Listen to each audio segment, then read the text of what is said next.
Then let's move on. Next point, job design for meeting global strategy work demand. Here, I think two guiding questions would be, one would be, how can global HR planning respond to global strategy work demand? And then second, which factors play a role in work design processes? Here, a very simplified overview of what is important in job design. You would begin with identification of work. You do also conduct a job analysis. That, of course, at the beginning will be then also distinguished into different jobs, different job segments and so forth. And then for each of the jobs inside it, then you would create job descriptions where you define in detail job roles of specific positions. And then, of course, you need to continuously update or revise those revisions and job descriptions based on different demands and needs. That for each job, for each company, but later on, and also you would start with the overall and then break it down also into each specifics. So now thinking more the big picture, global HR planning, global work design. What are the factors that have an influence on work design? One is cultural adaptation, because a job that is being done in one country cannot be easily done in another one. I will talk an example and some more aspects in a moment. Then a very important factor again would be the regulatory environment. It's not about hiring and firing. Hiring and firing is also strongly influenced by the regulatory environment, but also work design itself. And there's so many factors that play into opening hours, working hours, how many hours do people work in one country. I think in Scandinavia they work 35 hours or fewer hours than, let's say, in Germany or Mexico or in Korea. It's all determined by local regulations. Very often government regulations, or then also agreed upon by labor unions. What about break time, overtime? How do you design an office? There's so many regulations. And here, it's just a point to consider that needs to be taken in account. And that also influences then cost positions, availability, and how you design those jobs. One aspect in general also would be the skill level. How highly educated people are in Germany, Spain, and so forth. There's no much difference. Highly educated people. But then again, if you think of developing countries, it's different. And also depends on what kind of business your company is in. And then it can be a very important factor to consider. Nowadays, another very important factor would be available technology and infrastructure. In India, for instance, it's a very attractive location for IT professionals based in maybe more city areas such as Bangalore and so forth. But it's not well suited for production because they have problem with the infrastructure, reliable energy, reliable infrastructure, roads, and so forth. So if doing business in terms of manufacturing, India may not be the best place, while it can be a very attractive place if you consider different aspects in the IT profession. And that's a factor for large companies that is really important to consider. Where to relocate or where to set up your production facilities or where to set up your service centers and so forth.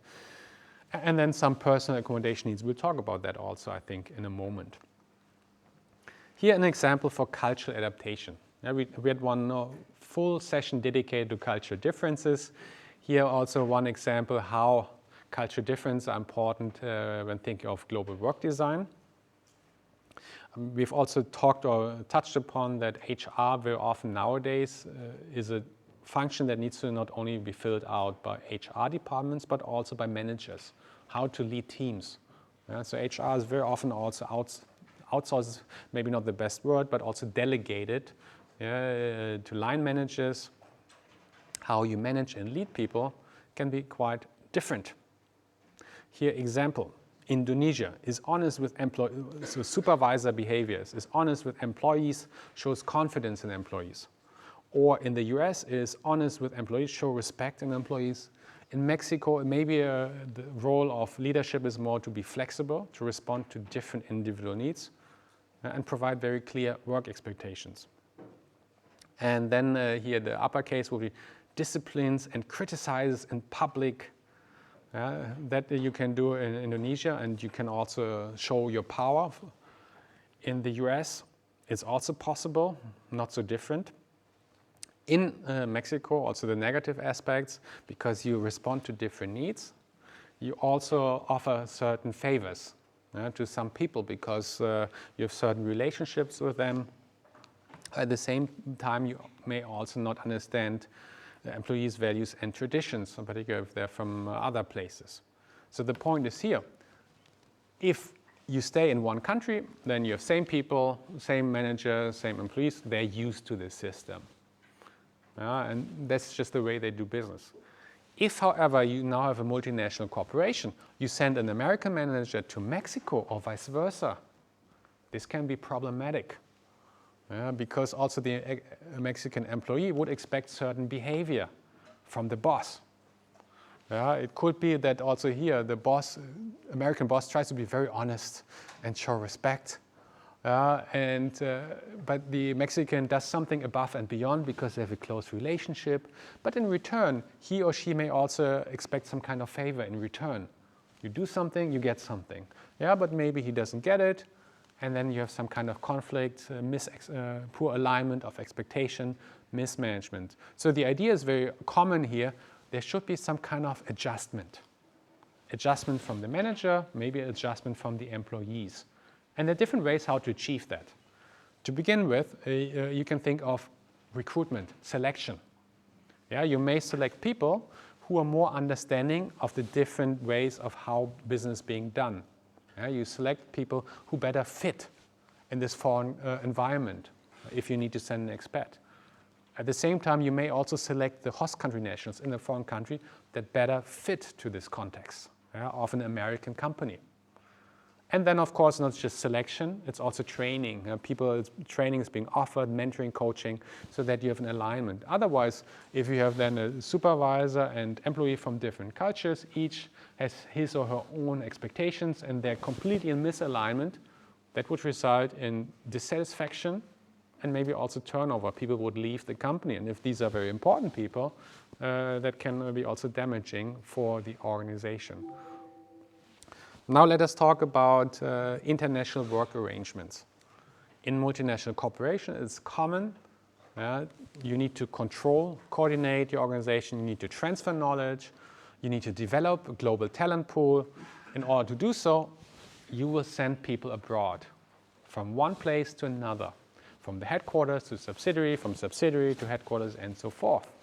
And these are some of the typical such international work arrangements.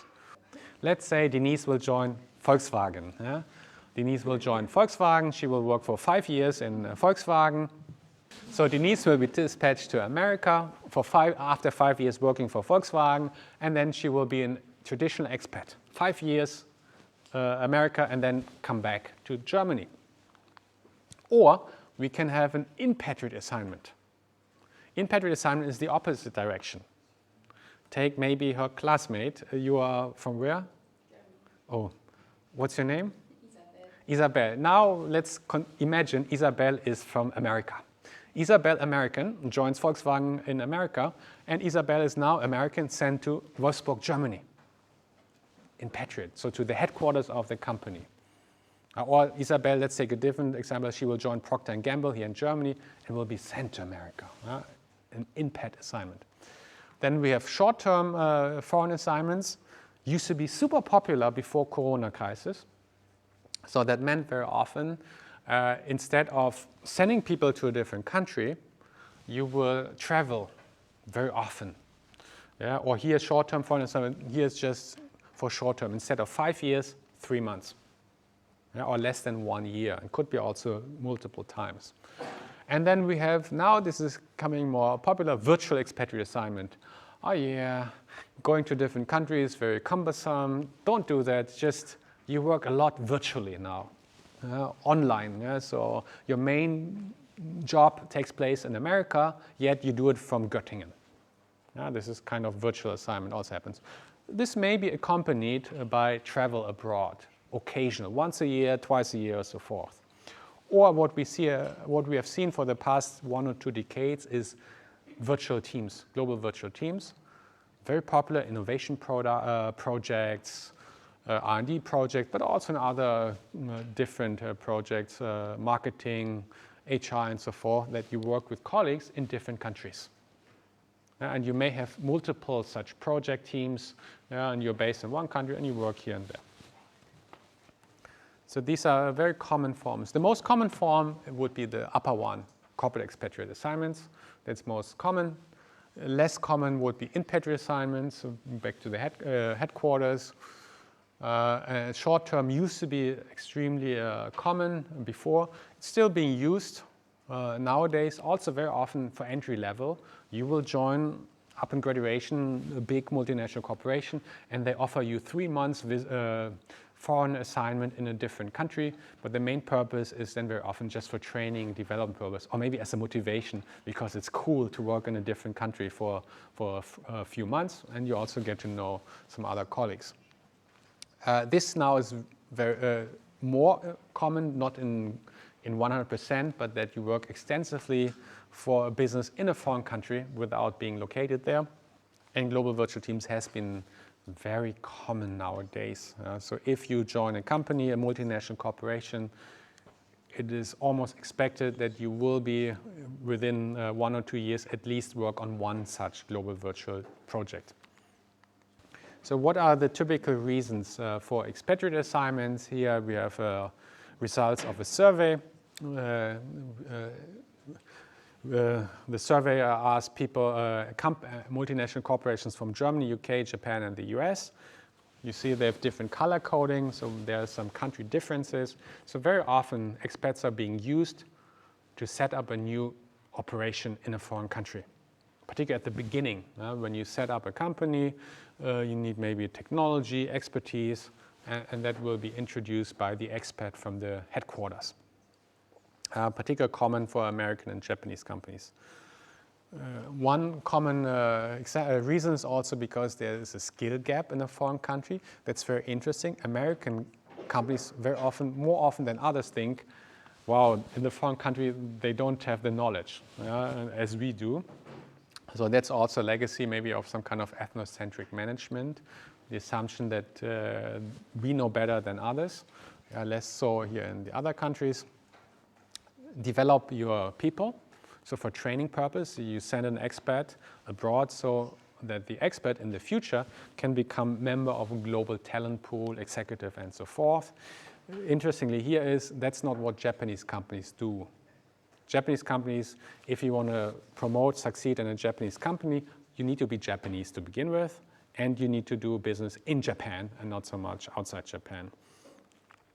And then also training local staff is important because you want to transfer knowledge and then transfer that knowledge to the local colleagues and then who can run the business later on without the expat. That's the idea. And still very important would be control and coordination. Very important aspects of these expatriate assignments. So these are all major reasons why companies use expats. They rely on expats. And regardless of the corona crisis and expats will be utilized by companies also in the future, particularly more long-term assignments, 3 years, 5 years, and so forth, because of these reasons. Many of them cannot be really filled or replaced by virtual assignments. And that means really transfer of people remains important. What do you think? What are some of the key disadvantages of expats? From a cost perspective, because HR is still very often considered a cost position, expats are very expensive. I think I will provide some data on this later, and that's the problem. Then also as a foreigner, as an expat, you have the problems as your classmate just mentioned. Cultural differences, all that can lead then to early return, poor performance. And also in the long run, if you always send expats, that would make you reliable, dependent on expats. And at the same time also it limits then the opportunities to learn, to develop local knowledge, and it would also demotivate local talent.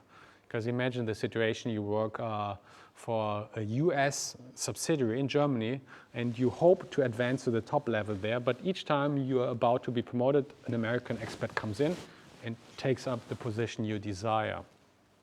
That can be problematic. So expats, they have very important functions. At the same time, there are also quite some risk associated with expats. So it's a very careful balancing of whom to hire. And there are many considerations need to be considered. Yeah? One would be the reasons behind and the advantages, yeah? But at the same time also the risk and disadvantages. And so very often it's also a process. We also have here, one of the main reasons to use expats is because you need to set up a new operation. You just need an expat at that a very initial stage. But maybe over time, this reason will disappear. So will be the skill gap if you train the people in a foreign country.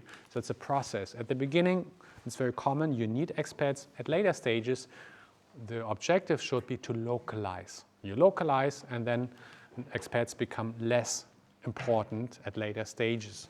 That would be the ideal way. It would be a long-term process, which could take 5, 10, or even up to 20 years to replace expats eventually by locals. Each of these types of expats have different advantages and disadvantages. Yeah, what it is we've already talked about here. So inpats are being used also a lot by German companies because the idea is the ultimate goal is knowledge transfer. Knowledge transfer, cost reduction. In order to achieve that, that's also one way to do that, to send inpats from a foreign country. So to give you an example, Volkswagen did that when they set up a new factory in Mexico. No, it was Audi. Audi did that when they set up a new factory.